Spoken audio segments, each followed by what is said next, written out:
გითხრათ სოფლიო ეკონომიკური კრიზისის თაობაზე და მინდა ვთქვა, რომ ლომის წილი სოფლიო ეკონომიკური კრიზისის მიხეილ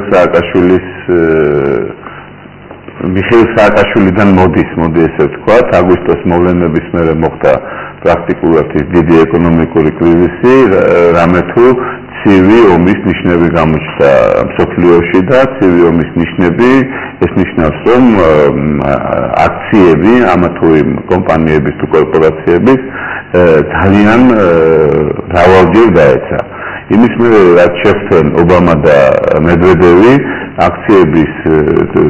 მნიშვნელობა ძალიან გაიზარდა, მათი ფასი გაიზარდა და ეს იმას ნიშნავს, რომ კი მიხეილ სააკაშვილის ხელშია მსოფლიო ეკონომიკური კრიზისის ერთგვარად მოსპობა თუ ის გადადგება და აღარ იქნება კერა ომიანი პოლიტიკოსებისა და დაძაბული პოლიტიკოსებისა. კერა იმისა, რომ სოფლიოში არ არსებობს ერთი პოლუსი და არის მრავალი პოლუსი, რომელსაც პატარა ქვეყანა, როგორიც საქართველოა, ძალიან კარგად უნდა იყენებდეს. დიახაც, სოფლიო ეკონომიკური კრიზისის ერთგვარად წილად განმუხტვა შესაძლებელია საქართველოში სწორედ იმის მერე, რაც დავა მიხეილ სააკაშვილი და დიახაც ეს თემა უნდა იყოს სალაპარაკო თემა. ეხლა რაც